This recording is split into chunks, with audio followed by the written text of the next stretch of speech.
வெங்கடபதேர்விஷ்ணு பரண பண்ணுங்கோ. உங்களுடைய ஆச்சாரியனை குலதெய்வத்தைய பிரார்த்தனை பண்ணுங்க. ஓம் அஸ்மத் குருப்யோ நமஹ. ஓம் அஸ்மத் பரமகுருப்யோ நமஹ. ஓம் அஸ்மத் பரமேஷ்டி குருப்யோ நமஹ. ஓம் அஸ்மத் சர்வகுருப்யோ நமஹ. வந்தே லக்ஷ்மீபதிம் தேவம் शङ्खचक्र गदाधरं विद्यामूर्तिं हयग्रीवं शब्दार्धज्ञानलब्धये अमृतात्मा तमेगाभम् अमृताहरणं विभुं श्रीपाञ्चरात्र आगमाचार्यं वन्दे वैकुण्ठभूपतिं शुक्लाम्बरधरं विष्णुं शशिवर्णं चतुर्भुजं प्रसन्नवदनं ध्यायेत् सर्वविघ्नोपशान्तये यस्यद्विरदवक्त्राद्याः पारिषद्याः परस्सतं विघ्नं निघ्नन्ति सततं विश्वक्सेनं तमाश्रये. భక్తాదులందరూ ప్రాణాయామాన్ని ఆచరించండి. భక్తர்கள் எல்லாருமே ప్రాణాయామத்தை பண்ணுங்கோ. సంకల్ప ముద్రలో కూర్చోండి. సంకల్ప ముద్రలే వకాందుకొంగో. మీ యొక్క గోత్రములు, నామధేయ నక్షత్రము, మీ కుటుంబంలోని సభ్యుల యొక్క నామధేయ నక్షత్రము మనసులో ఒకసారి సంకల్పాన్ని ఆచరించండి. సంకల్ప విధానం తెలిసిన వారు సంకల్పాన్ని ఆచరించండి. సంకల్ప విధానం రానివారు అమ్మవారిని స్వామివారిని ప్రార్థన చేయండి. பக்தர்கள் எல்லாருமே உங்களுடைய கோத்திரம், நாமதேய நட்சத்திரம், குடும்பத்தில் எல்லாருடைய நாமதேய நட்சத்திரம் மனசில் ஒரு வாட்டி சங்கல்பத்தை பண்ணுங்கோ. சங்கல்ப விதானம் தெரிஞ்சவா சங்கல்பத்தை பண்ணுங்கோ. சங்கல்ப விதானம் தெரியாதவா தாயாரையும் பெருமாளையும் பிரார்த்தனை பண்ணுங்கோ. சர்வேஷாம் பக்தஜனானாம் க்ஷேமஸ்தைர்ய विजय वीर्य अभय आयुरारोग्य ऐश्वर्य अभिवृद्ध्यर्थम धर्मार्थ काम्यमोक्ष चतुर्विध फलपुरुषार्थ सिद्ध्यर्थम मनोवांछता फलसिद्ध्यर्थम राजद्वारे सर्वकार्य अनुकूलता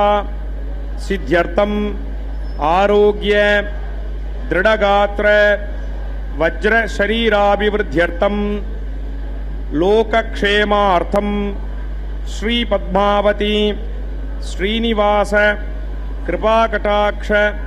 सिद्ध्यर्थम कल्याण महोत्सवम आचार्य मुखेन अद्य करिष्ये सर्वं श्री वेंकटेशार्पणमस्तु. गोविंदा पद्मप्रिये पद्मिनि पद्महस्ते पद्मालये पद्मदलायताक्षि विश्वप्रिये विष्णुमनोनुकूले त्वत्पादपद्मं मयि सन्निधत्स्व. ನಮಃ ಪದ್ಮಾವತಿ ಅಮ್ಮನವರ ಕಲ್ಯಾಣೋತ್ಸವ ಕಾರ್ಯಕ್ರಮ ಅತ್ಯಂತ ವೈಭವದಿಂದ ಆಚರಿಸಲ್ಪಡ್ತಾ ಇದೆ. ಅಖಿಲಾಂಡ ಕೋಟಿ ಬ್ರಹ್ಮಾಂಡ ನಾಯಕ ದೇವದೇವೋತ್ತಮ ದೇವತಾ ಸಾರ್ವಭೌಮನಾದ ಕಲಿಯುಗ ಪ್ರತ್ಯಕ್ಷ ದೈವ ಶ್ರೀ ಶ್ರೀನಿವಾಸ ದೇವರ ಅತ್ಯಂತ ಪ್ರೀತಿಗೆ ಪಾತ್ರರಾದಂತಹ ಪದ್ಮಾವತಿ ಅಮ್ಮನವರು ತಿರುಚಾನೂರು ಕ್ಷೇತ್ರದಲ್ಲಿ ಪ್ರತಿನಿತ್ಯವೂ ಕೂಡ ಭಕ್ತರಿಂದ ಕಲ್ಯಾಣೋತ್ಸವ ಕಾರ್ಯಕ್ರಮಾದಿಗಳನ್ನು ಪಡೆದುಕೊಳ್ಳತಕ್ಕಂತಹದ್ದು. ಪಾಂಚರಾತ್ರ ಆಗಮ ಹೇಳಿದ ವಿಧಿವಿಧಾನಗಳನ್ನು ಅನುಸರಿಸುತ್ತಾ ಅತ್ಯಂತ ವೈಭವದಿಂದ ಪದ್ಮಾವತಿಯಮ್ಮನವರ ಕಲ್ಯಾಣೋತ್ಸವ ಕಾರ್ಯಕ್ರಮವನ್ನು ಅರ್ಚಕವರೇಣ್ಯರು ಪ್ರತಿನಿತ್ಯವೂ ಕೂಡ ನೆರವೇರಿಸಿಕೊಡುತ್ತಾರೆ. ಆ ನಿಟ್ಟಿನಲ್ಲಿ ಇಂದು ಯಾರ್ಯಾರು ಪ್ರತ್ಯಕ್ಷವಾಗಿ ಪರೋಕ್ಷವಾಗಿ ಪಾಲ್ಗೊಂಡಿದ್ದಾರೋ ಅವರೆಲ್ಲರಿಂದಲೂ ಕೂಡ ಸಂಕಲ್ಪವನ್ನು ಮಾಡಿಸಿ ಶುದ್ಧಿ ಪುಣ್ಯಾಹ ವಾಚನ ಕಾರ್ಯಕ್ರಮದೊಂದಿಗೆ ಕಲ್ಯಾಣೋತ್ಸವ ಕಾರ್ಯಕ್ರಮವನ್ನು ಆರಂಭಿಸಿದ್ದಾರೆ. ನಿರ್ವಿಘ್ನ ಪರಿಸಮಾಪ್ತಿಗಾಗಿ ವಿನಾಯಕನ ಪೂಜೆಯ ಪರ್ಯಾಯವಾಗಿ ವಿಷಕ್ಸೇನ ಆರಾಧನೆಯನ್ನು ಮಾಡ್ತಾ ಸ್ಥಳ ಶುದ್ಧಿ, ವಾತಾವರಣ ಶುದ್ಧಿ, ದ್ರವ್ಯ ಶುದ್ಧಿ, ಆತ್ಮಶುದ್ಧಿಗಾಗಿ ನಡೆಸುವಂತಹ ಶುದ್ಧಿ ಪುಣ್ಯಾಹ ವಾಚನೆ ಅಥವಾ ಸ್ವಸ್ತಿ ಪುಣ್ಯಾಹ ವಾಚನೆ ಅನ್ನುವಂತಹ ಕಾರ್ಯಕ್ರಮವನ್ನು ನೆರವೇರಿಸಿಕೊಡ್ತಾ ಇದ್ದಾರೆ ಅರ್ಚಕ ವರೇಣ್ಯರು. ಅದಾದ ನಂತರ ಸ್ವಾಮಿಯ ಬಲಗೈಗೆ ಕಂಕಣ ಧಾರಣೆ, ಪದ್ಮಾವತಿ ಅಮ್ಮನವರ ಎಡಗೈಗೂ ಕೂಡ ಕಂಕಣವನ್ನು ಕಟ್ಟಿ ಶ್ರೀನಿವಾಸ ದೇವರಿಗೆ ಯಜ್ಞೋಪವೀತದ ಸಮರ್ಪಣೆಯನ್ನು ಮಾಡ್ತಾರೆ. ತದನಂತರ ಕನ್ಯಾದಾನ ಕೈಂಕರ್ಯವಿರುತ್ತದೆ. ತಾಯಿಗೂ ಭಗವಂತನಿಗೂ ಸೇರುವಂತೆ ಉದ್ದವಾದಂತಹ ಪುಷ್ಪಮಾಲೆಯನ್ನು ಸಮರ್ಪಣೆ ಮಾಡಿ ಮಧ್ಯದಲ್ಲಿ ಹರಿವಾಣದ ಮೇಲೆ ತೆಂಗಿನಕಾಯಿಯನ್ನು ಇರಿಸಿ ಆ ತೆಂಗಿನಕಾಯಿಯ ಮೇಲೆ ಪುಷ್ಪಮಾಲೆ ಬರುವಂತೆ ಮಾಡಿ ಕೈಯಲ್ಲಿ ಮಂತ್ರಾಕ್ಷತೆ ಹಿಡಿದು ಮಂತ್ರಗಳನ್ನು ಉಚ್ಚರಿಸುತ್ತಾ ಕ್ಷೀರದಿಂದ ಕಟ್ಟ ಕಡೆಯಲ್ಲಿ ಆ ಅಭಿಷೇಕವನ್ನು ಆಚರಿಸಿ ವಿಶೇಷವಾದ ರೀತಿಯಿಂದ ಕನ್ಯಾದಾನ ಕೈಂಕರ್ಯವನ್ನು ನೆರವೇರಿಸಿಕೊಟ್ಟು 33 ಕೋಟಿ ದೇವತೆಗಳ ಪ್ರತಿನಿಧಿಯಾಗಿ ಅಗ್ನಿಕುಂಡದ ಅಗ್ನಿದೇವರ ಪ್ರತಿಷ್ಠೆಯನ್ನು ಮಾಡಿ ಮಂಗಳಕರವಾದ ಮಾಂಗಲ್ಯ ಪೂಜೆಯನ್ನು ಮಾಡಿ ಸ್ವಾಮಿಯ ಕೈಯನ್ನು ಮುಟ್ಟಿಸಿ ಪದ್ಮಾವತಿ ಅಮ್ಮನವರ ಕೊರಳಿಗೆ ಮಾಂಗಲ್ಯ ಧಾರಣೆ, ಕರ್ಪೂರ ನೀರಾಜನದ ಸಮರ್ಪಣೆ, ಮಾಲಾ ಪರಿವರ್ತನೆ, ಅಕ್ಷದಾರೋಪಣೆ ಎಲ್ಲ ಕೈಂಕರ್ಯಗಳನ್ನು ನೆರವೇರಿಸಿಕೊಡುತ್ತಾರೆ. ವೇದ ಪಂಡಿತರು ವೇದ ಮಂತ್ರಗಳ ಪಾರಾಯಣವನ್ನು ಮಾಡುತ್ತಾ ವೇದವೇದ್ಯನಾದಂತಹ ಸ್ವಾಮಿಯನ್ನು ಸ್ತುತಿಸ್ತಾ ಇದ್ದರೆ ಸಕಲ ವೇದಗಳ ಆಗಮಗಳ ಅಭಿಮಾನಿನಿಯಾಗಿರ್ತಕ್ಕಂತಹ ತಾಯಿ ಭಕ್ತ ಕೋಟಿಯನ್ನು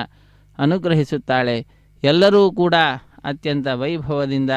ನಡೀತಾ ಇರತಕ್ಕಂತಹ ಈ ಕಾರ್ಯಕ್ರಮದಲ್ಲಿ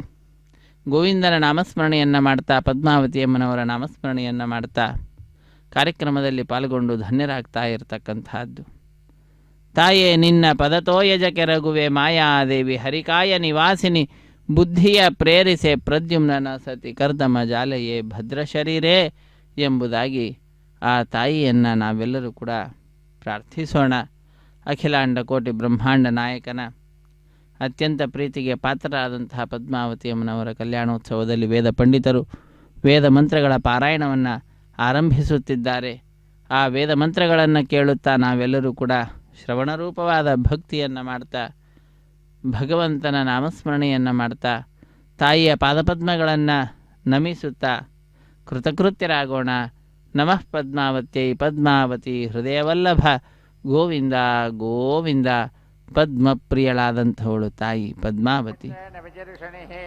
ನಮಃ ಪದ್ಮಾವತಿ. ಪುಣಂತು ಮಾದೇವ ಜನಾಃ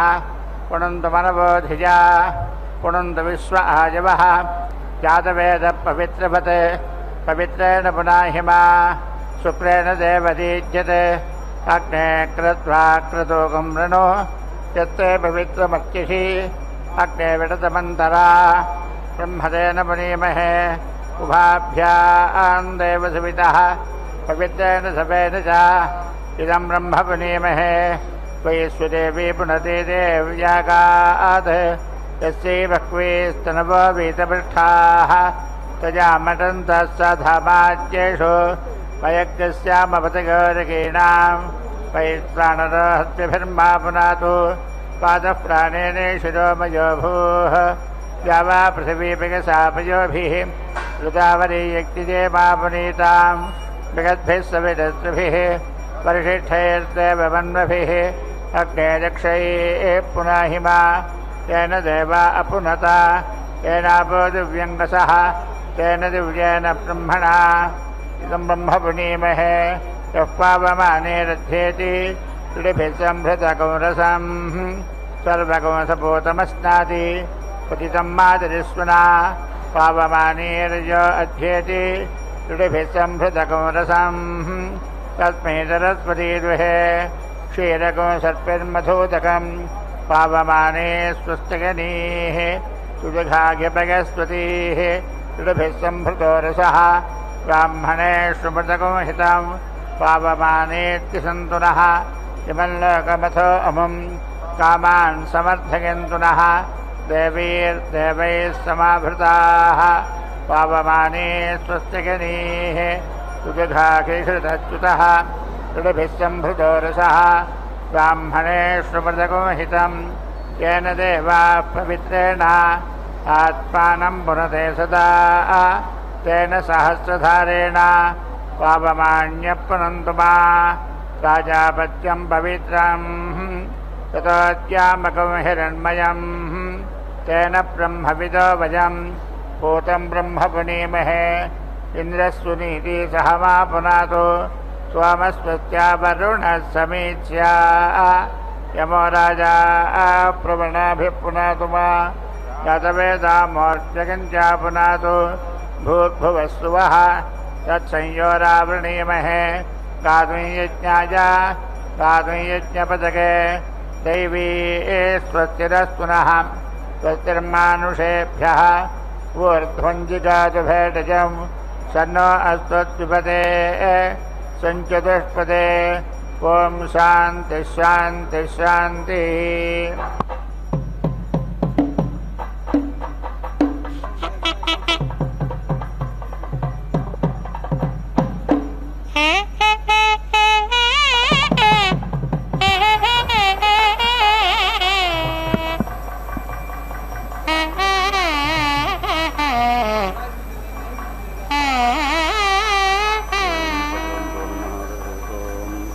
अस्मन्नोर्जं पर्वते दस्ययानामद्यवोषादेभ्यो वनस्पतिभ्यो अधिसम्प्रेतं पयाः तां नैषमोर्जं दत्तमरुतस्सग्रराणा अस्मङ्गस्ते क्षण्मयेतवोर्जं दुष्मत्तन्ते सुकृच्छतो मामे आज्ञयष्टाकाधेन वस्सन्त्वेका चदसा चदसा चतञ्च सतञ्च सहस्रं च सहस्रं चायुतं चायुतं च नयुतं च नयुतं च अर्भुतं च न्यर्भुतं च समुद्रश्च मध्यन्तान्तश्च पराद्यश्च एतामे अग्नयष्टाकाधेन वस्सन्तमुद्रामस्मिन् लोके ऋतवस्तऋता वृधा ऋतुष्ठास्था ऋता वृदाः गतश्चत मदश्चत विराजो नाम कामदुघा अक्षेयमानाः समुद्रस्य त्वावाकयाग्ने पर्योवयामसि पावकोऽस्मभ्यग् शिवो भव हिमस्य त्वाजराजुनाग्ने पर्योवयामसि पावकोऽस्मभ्यग् शिवो भव उपज्मन्नुपावेतसेवातरणधीष्वा अग्ने पित्तमपामासि मण्डो पिताभिरागादिशेमन्नो यज्ञं पावकवर्णग् शिवं कृधि अपामिदं यजानग् समुद्रस्य निवेशनम् अन्याङ्गस्ते अस्मत्तापन्तु हेतयः पावकोऽस्मभ्यग् शिवो भव अग्ने पावकरोचिषा मन्त्रया देवजिह्वया आदेवान् भक्ष्ययक्षेत सनपाकते दिवोऽग्ने देवा इहावाः उपायज्ञ हविश्चानः पावकजाजश्चितयन्त्या कृपाक्षामण्डलचवशसो न भानुना तोर्वर्णयामन्ये तादस्य नोरन आयो गृणेन तादृशा नो अजराः नमस्ते हरसे जोजुषे नमस्ते अच्छुच्छिषे अन्याङ्गस्ते अस्मत्तापन्तु हेतयः पावकोऽस्मभ्यग् शिवो भव इषदेवेळप्तुषदेवेड्वर इषदेवेड्वारथदेवेट्सर्विदेवेट् ये देवा देवानां यज्ञयानाग् संवत्सरे नमुपाभागमासते अहुदादो अभिषो यज्ञे अस्मिन् स्वयं पेबन्तु मधो न गतस्य ये देवा देवेश्वते देवत्तमायन्ये ब्रह्माणपुरयेतारो अस्य येभ्यो नरते पपाते धाम किञ्चननते दिवो न पृथिव्या अधिष्णिषो प्राणदा अपानदा व्यानदा वत्सोदा वारिभोदाः अन्याङ्गस्ते अस्मत्तापन्तु हेतयः पावकोऽस्मभ्यग् शिवो भव अग्निस्तिग्मेन शोचिषाया सद्विश्वान्नतृणम् अग्निर्नो वनुते रयिं ययिमा विश्वाभुवानान् जग्वतिशिरहोतान्यसे एतत्पितानाः स आशिषा द्रवेण मुच्छमानप्रतमच्छतवाराव आविवेश किग्गस्वेदासेतधिष्ठानामारम्भानं कथमस्वित्कथासेत् यतो भूमिं जनयन् विश्वकर्मा विद्यामोर्नो अन्महिना विश्वचक्षाः विश्वतश्चक्षुरुत विश्वतो मुखो विश्वतो भागुरुत विश्वतस्पात् सम्बाहुभ्यान्तमादिसम्पदत्रयेद्या वा भूमिः जनयन् देवजकाः किग्गस्विद्वनङ्गौधवृक्षादयतोऽद्या वा पृथिवीनिष्ठतक्षुः मनेषिणो मनसा पृच्छते तु तद्दतिष्ठद्भुवानानि धारयन् या ते धामानि परमानि यावमाया मध्यमा विश्वकर्मण्नुते मा शिक्षा सखिभ्यो अभिषस्वधावस्वयं याजस्वतन्वं वृधानः वाचस्पतिं विश्वकर्माणमूतये मनोजिवं वाजे हद्याहुवेम तनो विश्वानि हवानानि जोषद्विश्वशम्भोरवासे साधुकर्मा विश्वकर्मण्यभिषा वावृधानस्वयं याजस्व पृथिवीमुतद्याम् मुख्यन्दन्या अभितः सपत्ना आयिहास्माकं मघवा सूरिरस्तो विश्वकर्मण्यभिषावर्धानेन त्राता रवीन्द्रामकरुणोरयुध्यं तस्मै विधः समानमन्दपूर्वेरयमग्रो विगव्यो यथा सत् चक्षोषपिता मनसा हि धीरो घृतमेण अजनन्नं नामाने यदेदन्त अददृहन्तपूर्व आदिद्या वा पृथिवी अप्रथेताम् विश्वकर्मा विमाना आद्विहा दाता विधाता परमोदसन्द्रक तेषामिष्टानि समिषामादन्ति यत्र सप्तर्षीन् परये कामाहुः यो नः पिता जानिता यो विधाता दामानि वेद भुवानानि विश्वा यो देवाना अन्नामदायेकायेव तग्गथं प्रस्थं भुवानायन्त्यन्या ताजाजन्तद्रवेण गथमस्मार्षाय पूर्वे जरितारो न भूना असोर्ते सोर्ते रजानिषत्ते ये भूतानि समकृण्वन्निमानि परो दिवा परयेना पृथिव्या परो देवेभिरसो रैर्यदस्ति कग्गस्विद्गर्भं प्रथमं दद्रापो यत्र देवाः समपश्यन्त पूर्वे तमिद्गर्भं प्रथमं दद्रापो यत्र देवाः समगच्छन्त विश्वे अजश्च नाभा अद्येकमर्पितं यस्मिन् विश्वानि भुवानानि तस्तुः न तं वेदात यजुमा जजानां यद्युष्माकमन्तारं बभूव निहारेण प्रावृता जल्प्या आचाशतपा उक्तथा सश्चरन्ति विश्वकर्माख्यजानिष्टदेव आदिद्गन्धर्वो आभवद्वितीयाः तृतीयपिता जानितौषधीनामपाङ्गर्भं व्याददात्पुरुत्रा आशुश्रुषाणो वृषभो न भीमो गणागणक्षोभानश्चर्षणीनाम्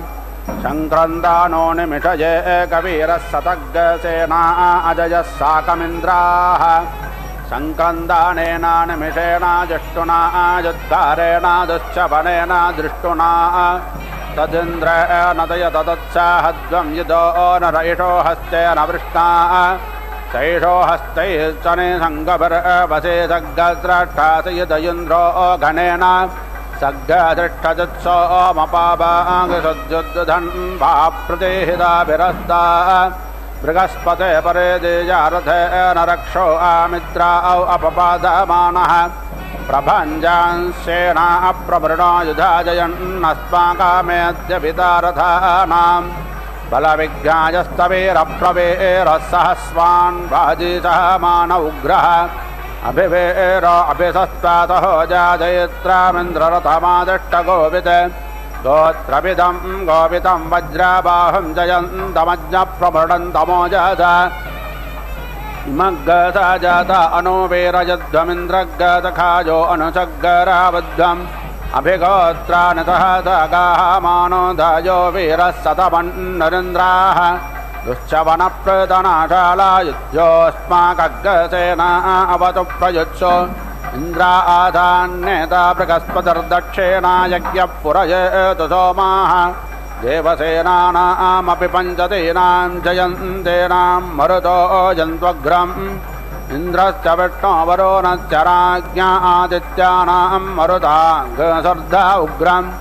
महामानसां भुवनक्षपानां घोषो देवानां जयतामुदस्थात् उद्धर्षजमघवन्नायोधान्युत्सत्त्वानां मामखानां महाअग्रसि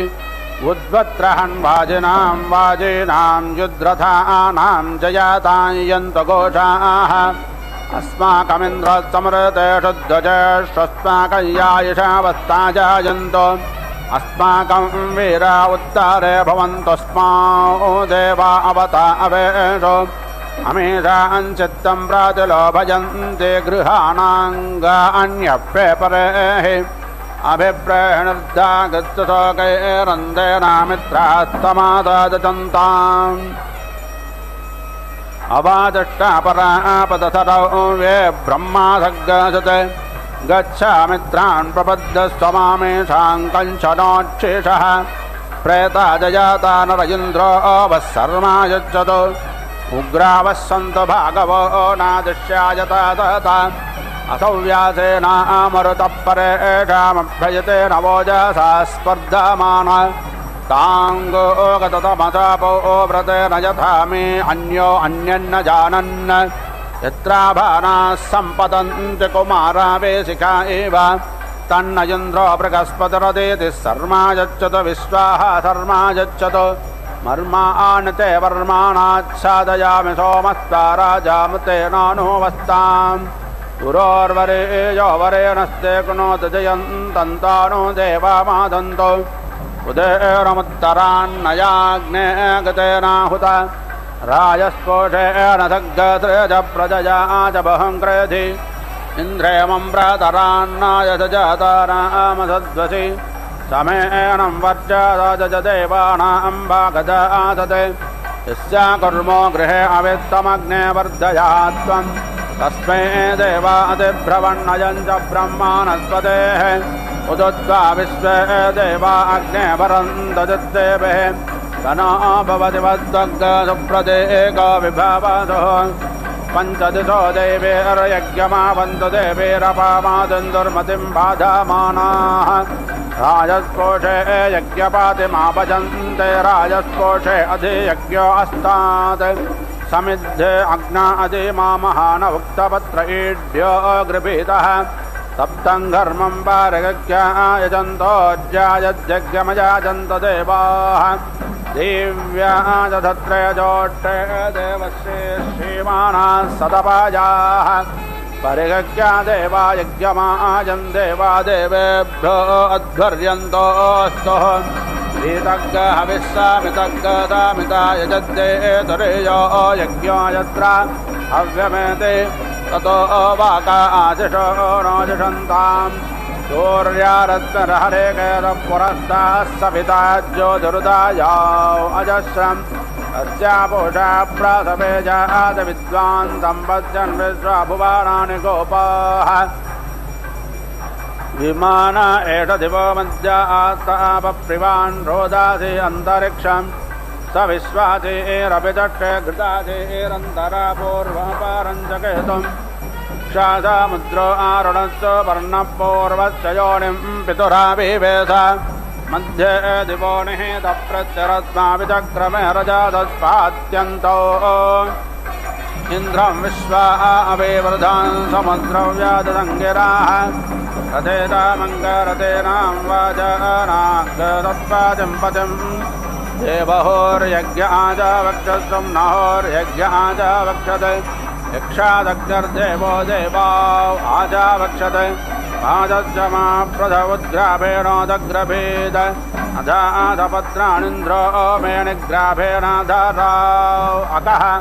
उग्रापञ्च निग्रापञ्च ब्रह्मा देवाविवृधन् अधाधपत्नानिन्द्राग्ने मे विशोचेनां व्यस्यताम् क्रमद्दमग्निनानाकमुक्त्यग्गस्तेषु दिवस्पृष्टग्गस्वर्गत्वा मिश्रा देवे वीराध्वम् प्राचे मनप्रतिसम्पेः विद्वानग्नेरग्ने पुरो अग्निर्भवेः विश्वासादित्यानो विभाख्योर्जन्नो देहिद्युपते चतुष्पदे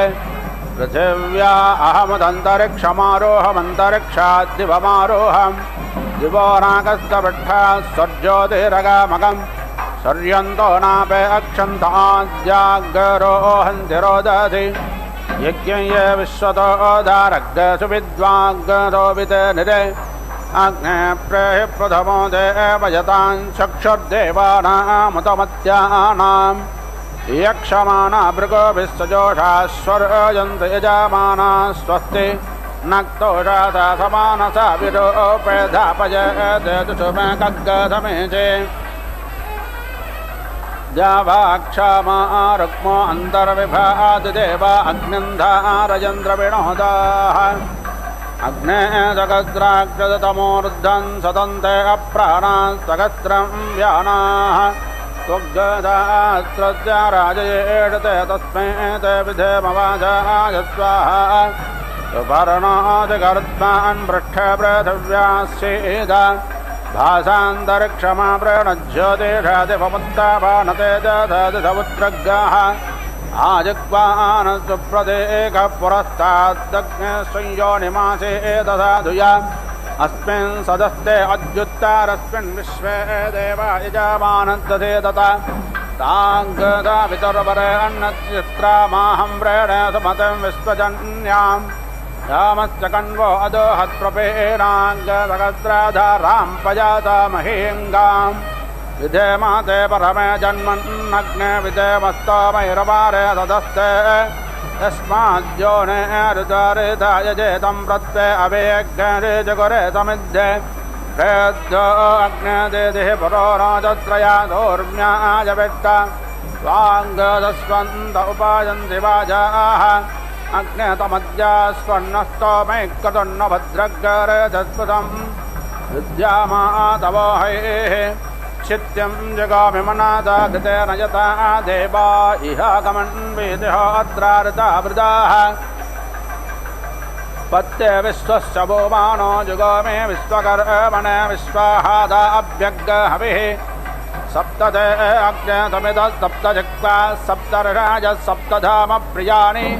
सप्तहोत्राः सप्तधात्वा यजन्ति सप्तयोनिराप्रणस्व घृतेन स्वाहा शुक्रज्योतिश्च चित्रज्योतिश्च सप्तज्योतिश्च ज्योतिष्माङ्गश्च शुक्रश्च ऋतपाश्चात्यग्गाः ईद्रञ्च अन्याद्रञ्च सद्रञ्च प्रतिसद्रञ्च मितत्तसमेतत्तसभाराः ऋतजिच्च सत्यजिच्च सेनजिच्च जुषेणश्च अन्ते मित्रश्च दूरे अहमित्रश्च गणः ऋतश्च सत्यश्च ध्रुवश्च धरुणश्च धर्ता च विधारयः ईदृक्षात एतादृक्षात ऊषणः सदृक्षात प्रदेशदृक्षात एताना मितादत्तसंहितासो नो अद्य भारतो मरुतो यज्ञे अस्मिन् तथावाग्गश्च प्रघासे च शान्तवनश्च गृहमहसे च क्रीळे च दाके च अज्येषे इन्द्रं दैवेर्विशो मरुतो नो वत्मानो भुवन्यतेन्द्रं दैवेर्विशो मरुतो नो वत्मानो भावन् एवमिमं यजमानं देवेश्च विशो मानुषेश्चानो वत्मानो भूयातो नन्दस्तरमोञ्जः सन्तं दयापां प्रपेरमग्न्याधरस्य मन्ध्ये उच्चं सततधारमर्वान् समुद्रयज्ञ तदा नमावेदस्व गतं मे मक्षे गतमत्तयो निगृते शतो गतं वस्य धाम अनुष्वधमावागमादयस्व स्वाहा गतं वृषभवक्षि हव्यम्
तं सतधा आरमर्वन् समुद्रयज्ञ सदा रमावेदस्व घृतं मे मक्षय घृतमत्सयोनिघृते श्रुतो घृतं वस्य धाम अनुष्वधमावागमादयस्व स्वाहा घृतं वटभवक्षि हव्यं समुद्रादोर्मिर्मदो मा उदारतुपाग्सुनासमामतत्त्वमानटे घृतस्य नाम गुप्तं यदस्ते जुक्पा देवानामृतस्य नाभिः भजन्नाम प्रभ्रावामागतश्चास्मिन् यज्ञधारयामानमोभिः उपब्रह्माश्रेण वत्सस्य मानं चतुःशृङ्गवमेद्गौरयेतते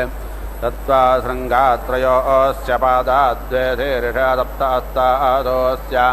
हृदा बुद्धो वृषभोरोरवेति महादेवो मत्याौ आविवेश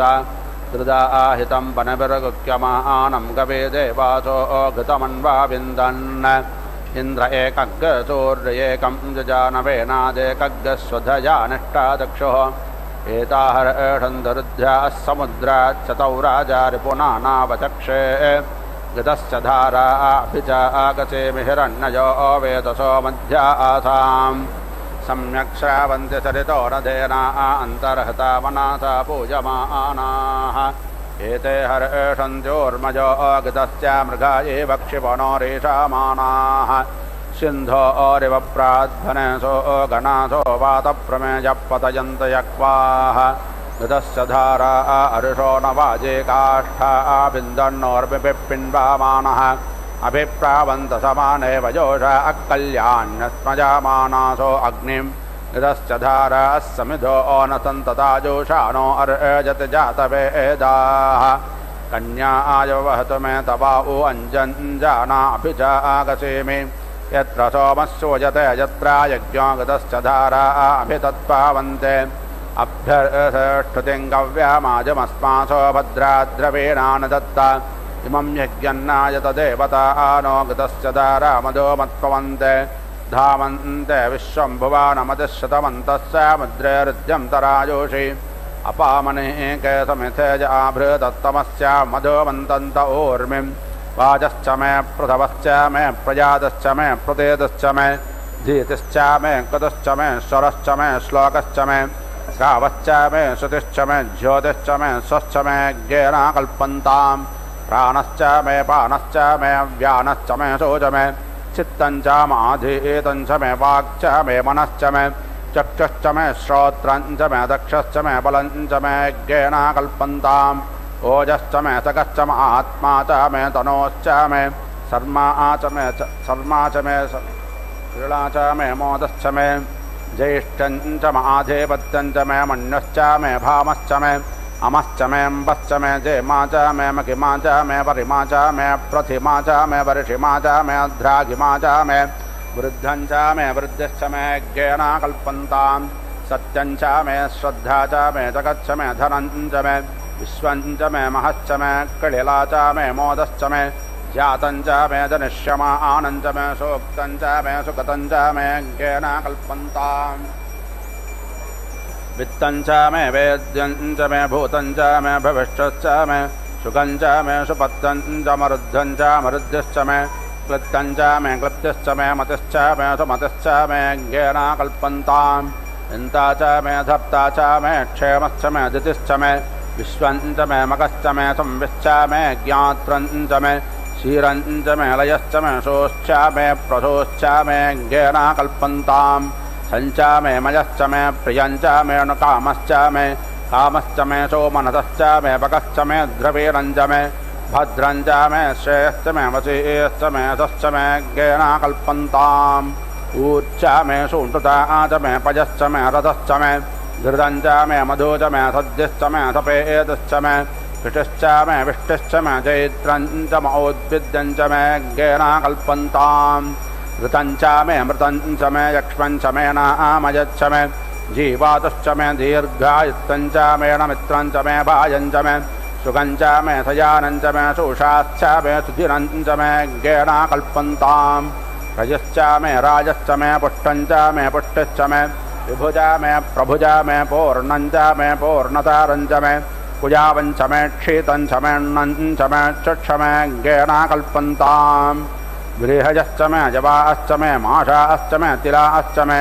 मुद्गाश्च मे कल्वाश्च मे प्रियङ्गावश्च मे नावश्च मे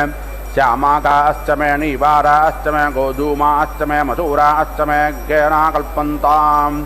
अस्मात् मे मृत्तिका च मे गिरयश्च मे पर्वताश्च मे शिकाताश्च मे वनस्पतायश्च मे हिरण्यञ्च मे यश्च मे शीशञ्च मे त्रपुश्च मे श्यामञ्च मे लोहञ्च मे ज्ञेना कल्पन्ताम् अग्निश्चामापश्च मे विरुदश्च मवोषादयश्च मे कृष्टपश्चाश्च मे घ्राम्याश्च मे वसवारण्याश्च मे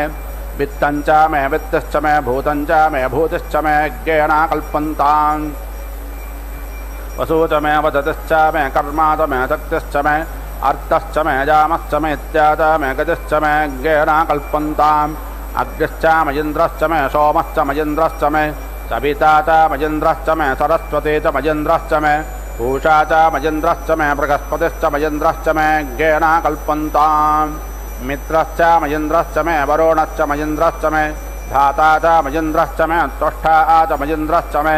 मरुतश्च मयेन्द्रश्च मे विश्वे च मे देवायेन्द्रश्च मे ज्ञेना कल्पन्ताम् पृथिवी च मयेन्द्रश्च मे अन्तरिक्षं च मयेन्द्रश्च मे योश्च मयेन्द्रश्च मे समाश्च मयेन्द्रश्च मे नक्षत्राणि च मयेन्द्रश्च मे दितश्च मयेन्द्रश्च मे ज्ञेना कल्पन्ताम् अज्ञातश्च मे रस्वश्च मे धाभ्यश्च मे देवतश्च मे पाज्ञातश्च मे अन्तर्यामश्च मयेन्द्रवाजवश्च मे मैत्रावरुणश्च मे आश्विनश्च मे प्रतिप्रस्थानश्च मे शुक्रश्च मे मन्थे च मे ज्ञेना कल्पन्ताम् आघ्रेणश्च मे वैश्वदेवश्च मे ध्रुवश्च मे वैश्वानरश्च मे ऐन्द्राग्नश्च मे महावैश्वदेवश्च मे मरुत्तुतीयाश्च मे निष्कैवल्यश्च मे सावित्रश्च मे सारस्वतश्च मे पात्रेवतश्च मे आर्योदनश्च मे ज्ञेना कल्पन्ताम् ऋतश्च मे तमसाश्च मे वाजव्यान च मे द्रोणकलतश्च मे ग्रावाणश्च मे दिशवाने च मे बोधवृच्च माधवनेयश्च मे वेदश्च मे वर्गश्च मे श्वगाकारश्च मे विभृतश्च मे ज्ञेना कल्पन्ताम् अग्निश्च मे घर्मश्च मे अर्कश्च मे सूर्यश्च मे प्राणश्च मे श्वमेधश्च मे पृथिवी च मे तेजश्च मे ऋतिश्च मे द्यौश्च मे अङ्गुलायश्चक्वारजोषश्च मे ज्ञेना कल्पन्ताम् व्रतञ्च मृतवश्च मे संवत्सरश्च मे तपश्च मे अहोरात्रे उर्वष्टिवे बृहत्तृतन्धरे च मे ज्ञेना कल्पन्ताम् एका च मे तिस्रश्च मे तिस्रश्च मे पञ्च च मे सप्त च मे सप्त च मे नवा च मयेकादश च मयेकादश च मे त्रयोदश च मे त्रयोदश च मे पञ्चादश च मे पञ्चादश च मे सप्तदादश च मे सप्तदादश च मे नवादश च मे नवादश च मयेकाविज्ञादश्च मयेकाविज्ञादश्च मे त्रयोविज्ञादश्च मे त्रयोविज्ञादश्च मे पञ्चाविज्ञादश्च मे पञ्चाविज्ञादश्च मे सप्तविज्ञादश्च मे सप्तविज्ञादश्च मे नवाविज्ञादश्च मे नवाविज्ञादश्च मे एकत्रिज्ञादश्च मे एकत्रिज्ञादश्च मे त्रयत्रिज्ञादश्च मे ज्ञेना कल्पन्ताम् तदस्त्रश्च मे अष्टौ च मे अष्टौ च मे द्वादादश मे द्वादादश मे तोलादश मे तोलादश मे विज्ञादश्च मे विज्ञादश्च मे चतुर्विज्ञादश्च मे चतुर्विज्ञादश्च मे अष्टाविज्ञादश्च मे अष्टाविज्ञादश्च मे द्वात्रिज्ञादश्च मे द्वात्रिज्ञादश्च मे षट्रिज्ञादश्च मे षट्रिज्ञादश्च मे चत्वारिज्ञादश्च मे चत्वारिज्ञादश्च मे चतुश्चत्वारिज्ञादश्च मे चतुश्चत्वारिज्ञादश्च मे अष्टाचत्वारिज्ञादश्च मे ज्ञेना कल्पन्ताम् त्रविश्च मे त्रवे च मे दित्यवाच्च मे दित्यौहे च मे पञ्चाविश्च मे पञ्चावे च मे त्रिवत्सश्च मे त्रिवत्स च मे तुर्यवाच्च मे तुर्यौहे च मे ज्ञेना कल्पन्ताम् पष्टवाच्च मे पष्टौहे च मोक्षा च मे वचा च मे ऋषभश्च मे वेगश्च मे नट्वाङ्गश्च मे धेनुश्च मे ज्ञेना कल्पन्ताम् वाजाय स्वाहा प्रथवाय स्वाहा विजाय स्वाहा कृतावे स्वाहा अदावे स्वाहा हर्पदाय स्वाहा अन्ये मुद्दाय स्वाहा मुद्दाय वैनङ्गजनाय स्वाहा विनङ्गचिनान्त्यायनाय स्वाहा त्याय भुवनाय स्वाहा भुवानस्य पताय स्वाहा धीपतय स्वाहा प्रजापातय स्वाहा यन्तेरान्मित्राय यन्ता धियमानः ऊर्जेद्दाविष्टयत्ता प्रजानां स्वाधिपत्याय आजुर्यज्ञेन कल्पतां प्राणो यज्ञेन कल्पतां चक्षुर्यज्ञेन कल्पतां श्रोत्रं यज्ञेन कल्पतां वाक् यज्ञेन कल्पतां मनो यज्ञेन कल्पतामात्मा यज्ञेन कल्पतां पृष्ठं यज्ञेन कल्पतां ब्रह्मा यज्ञेन कल्पतां यज्ञो यज्ञेन कल्पतां ज्योतिर्यज्ञेन कल्पतां दश्वर्यज्ञेन कल्पतां स्तोमश्च यदश्चर्क्षसामाच प्रगच्छारथन्तरञ्च स्वर्देवागन्मामृता भूम प्रजापते प्रजा भूमवेत् स्वाहा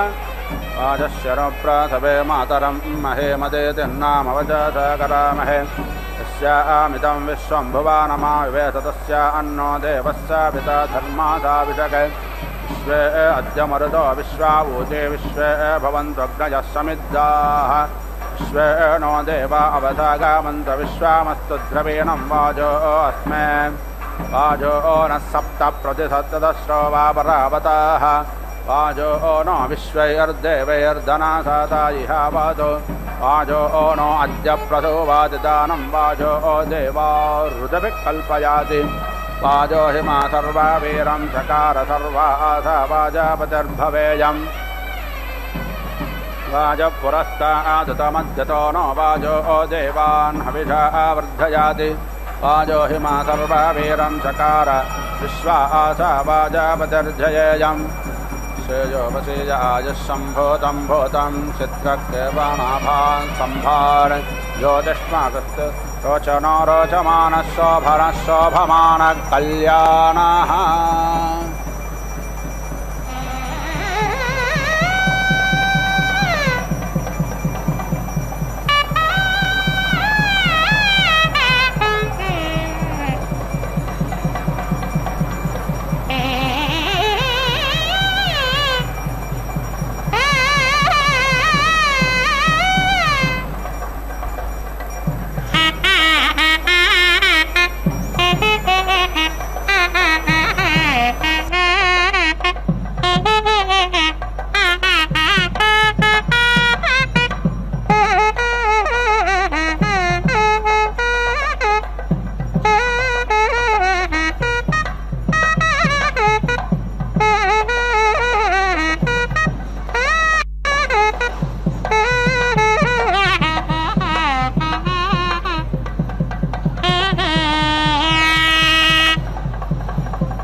నిండామోసి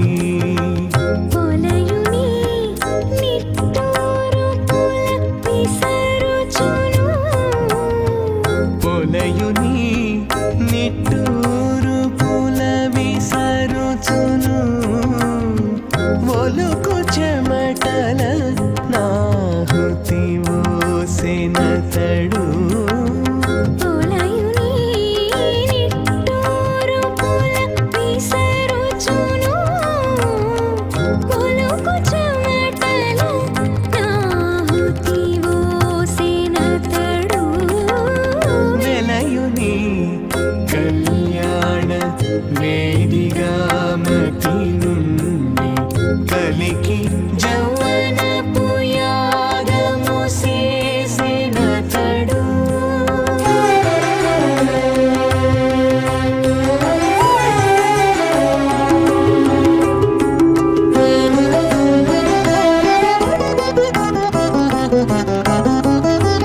కదిసి నీనెన్నడిమి గగనమునందు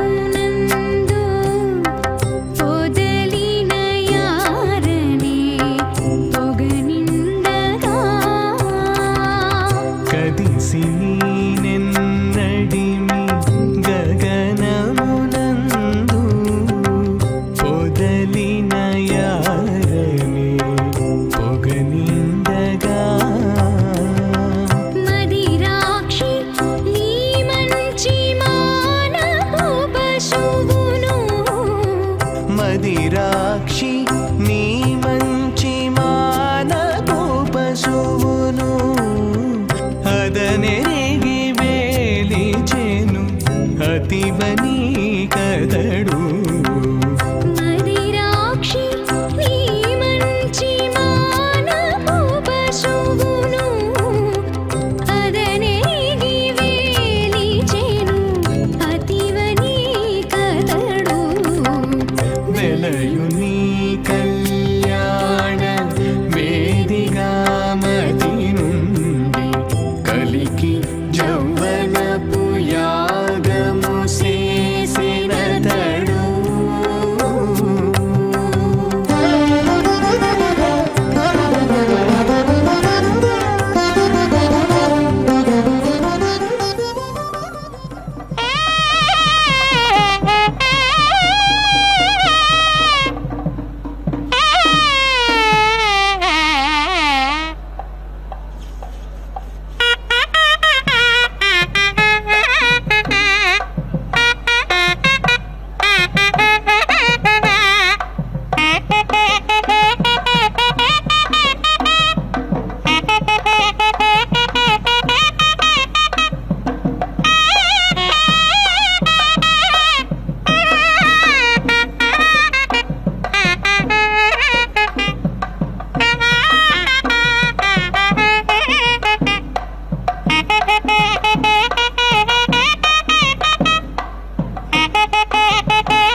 वाजस्य न प्राशवे मातरं महेमते तन्नामवचा करामहे यस्यामिदं विश्वं भुवानमावेद तस्य अन्नो देवस्य पिता धर्मासाविषके विश्वे अद्यमरतो विश्वावोते विश्वे भवन्तग्नजः समिद्दाः विश्वे नो देव अवधागामन्त विश्वामस्तद्रवीणं वाजो अस्मे वाजो नः सप्तप्रतिशस्ततस्रो वा परावताः वाजो नो विश्वैर्देवैर्धनासाता जिहावातो वाजो नो अद्य प्रसोवादितानं वाजो देवारुदभिः कल्पयाति वाजो हिमासर्वा वीरं चकार विश्वा वाजो हिमा सर्वा वीरं चकार सर्वा आसा वाजावतिर्भवेत्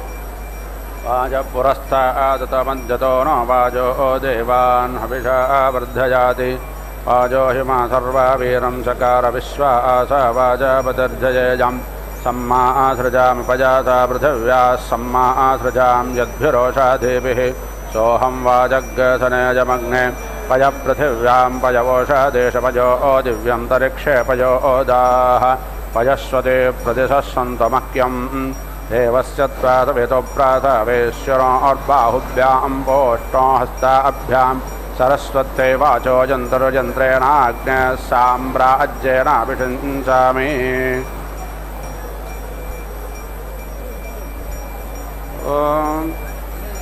पूर्णाहुतिमुत्तमां जहोति सर्वं वै पूर्णाहुतिः सर्वमेवाप्नोति अथो यं वै पूर्णाहुतिः अस्यामेव प्रतिष्ठति ॐ नारायणाय विद्महे वासुदेवाय धीमहि तन्नो विष्णुः प्रचोदयात् स्वाहा ॐ महादेव्यै च विद्महे विष्णुभद्राय च धीमहि तन्नो लक्ष्मी प्रचोदयात् स्वाहा